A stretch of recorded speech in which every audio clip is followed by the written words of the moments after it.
এখান থেকে নেতারা নির্দেশনা দিয়েছেন আগামী নির্বাচনে পিআর সিস্টেম এবং দুর্নীতিমুক্ত বাংলাদেশ গড়ার জন্য সবাইকে ঐক্য হওয়ার নির্দেশ দিয়েছেন। আজকে আমরা নির্দেশনা পাইলাম বাংলাদেশ জামাত ইসলামীর সকল সহযোদ্ধারা এই দেশে পিআর পদ্ধতি নির্বাচন করবে না এবং আমরা সকলেই পিআর পদ্ধতি এবং লেভেল প্লেইং আমরা চাই। আমরা যেন ভোটের অধিকার ফিরে পেতে পারি, আমাদের শহীদদের যে সনদপত্র সেটা যেন আমরা এই জুলাই মাসে উদ্ধার করতে পারি। আমরা নির্বাচন প্রতিহত করবো যদি পিআর পদ্ধতিতে না হয় এবং লেভেল প্লেইং ফিল্ড না হয়। পদ্ধতিতে না হয় বাংলার জনগণ আজ যেটা দেখাইছে এর সাথে ভবিষ্যতে আরো কিছু দেখাবে ইনশাল্লাহ। আপনারা যদি পিআর পদ্ধতি এবং সুষ্ঠু নির্বাচন যদি না হয়, বাংলাদেশে কিভাবে পিআর পদ্ধতিতে করতে হয়, কিভাবে অধিকার আদায় করতে হয় সেটা জামাত ইসলাম জানে এবং বাংলাদেশের মানুষ আজকে সেটা দেখিয়ে দিয়েছে, পরবর্তীতে আরো বেশি করে দেখিয়ে দেব। আজকে 7 দফা নির্দেশনা দিয়েছে যে পিআর পদ্ধতিতে নির্বাচন হবে এবং জুলাইয়ের সকল এর বিচার করতে হবে। সবচেয়ে বড় নির্বাচন হচ্ছে পিআর পদ্ধতিতে নির্বাচন হবে এবং দেশ সংস্কার না করা পর্যন্ত নির্বাচন হবে না। দেশের পূর্ণ সংস্কার হওয়ার পরে তারপরে নির্বাচন হবে। আজকে যে নেতাকর্মীদের নির্দেশনা এটাই দিছে যে সামনে আসন্ন নির্বাচনে যারা আল্লাহর আইন চায়, সৎ লোকের শাসন চায়, এদেরকে ভোট আর কি দিতে হবে। আর পিআর পদ্ধতির মাধ্যমে যে নির্বাচন, এই নির্বাচনটার জন্য তারা মানে জনগণের তরফ থেকে সরকারের কাছে তার উদাত্ত আহ্বান জানাইছে। পিআর পদ্ধতি যদি না হয়, এ নিয়ে কোনো উশৃঙ্খলতার কোনো প্রশ্ন নাই। এটা তখন সব দল মিলে যেটা একটা গ্রহণযোগ্য সমাধানে সবাইকে আসতেই হবে। কারণ নির্বাচনকে বিলম্বিত করে আবার যারা আমাদের দিকে ষড়যন্ত্র করতেছে তাদের আসার পথকে আমরা তো সুগম করতে পারি না। তাই সব দলকে সহনশীল হতে হবে।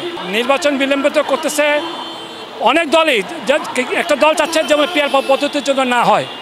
আর পিআর পদ্ধতি হলে জনগণের প্রত্যেকটা ছোটো বড় দলের একটা বুঝছেন যেটা রিপ্রেজেন্টেশন থাকে, মানুষ পিআর পদ্ধতি থেকে যদি বুঝতে পারে এটাকে তারা সর্বান্তকরণে সমর্থন দেবে। কিন্তু জনমনে এটা সম্বন্ধে স্পষ্ট কোনো ধারণা নাই। সরকারের উচিত ছিল এটা নিয়ে তীব্রভাবে প্রচারণা করা। জামাত ইসলাম দায়িত্ব নিয়ে, জামাত ইসলাম তো আর ক্ষমতায় নাই। জামাত ইসলাম তারা সরকারের সাথে আলোচনা করতেছে, অন্যান্য দলের সাথে আলোচনা করতেছে।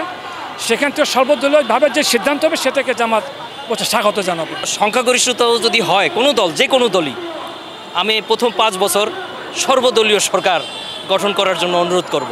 জনগণ বিশাল জনগণেরই প্রমাণ করে যে আগামী নির্বাচনে একটা ব্যাপক প্রভাব পড়বে। ছাত্র জনতা সর্বোপরি এবার মানুষ আর সে দুর্নীতি, স্বৈরাচার এরকম কিছু আর দেখতে চায় না। তারা দেখতে চায় একটি সুন্দর বাংলাদেশ, সুখী বাংলাদেশ, সোনার বাংলাদেশ, যেখানে মানুষের সকল কিছুর অধিকার, ন্যায্য অধিকার তিনি ফিরে পাবে। জামাত ইসলামের যে শক্তি, জামাত ইসলামের যে জনপ্রিয়তা, জামাত ইসলামের যে জনসমর্থন, এই সমাবেশের মাধ্যমে সেটা প্রকাশ পেয়েছে। জামাত ইসলাম যে একটা বৃহৎ দল, যেহেতু বলা হয় যে এই ইসলামিক দলগুলোর জনসমর্থন কম, কিন্তু এই সমাবেশের মাধ্যমে প্রকাশ হয়েছে না, জামাত ইসলামের পুরো বাংলাদেশব্যাপী তাদের ব্যাপক সমর্থন আছে। অবশ্যই সরকারের কাছে এটা ইতিবাচক প্রভাব ফেলবে। সরকারের যে নীতি নির্ধারণ যে বিষয়গুলো আছে, সামনে 7 দফার যে আমরা উত্থাপন করছি, পিআর পদ্ধতি আছে, যেগুলো সরকার ঠিকঠাক মতো মূল্যায়ন করছে না। কিন্তু আজকের সমাবেশের পর আমরা প্রত্যাশা করি যে সরকার বিষয়টা বিবেচনায় নেবে। মেসেজ মূলত বাংলাদেশে পিআর পদ্ধতির অধীনে নির্বাচন হতে হবে, যেন তেন নির্বাচন নয়, নির্বাচন হতে হবে সুষ্ঠু পরিবেশে। এবং জামাতের যে 7 দফা দাবি, এই 7 দফা আদায়ের লক্ষ্যেই মূলত আজকের এই জাতীয় সমাবেশ।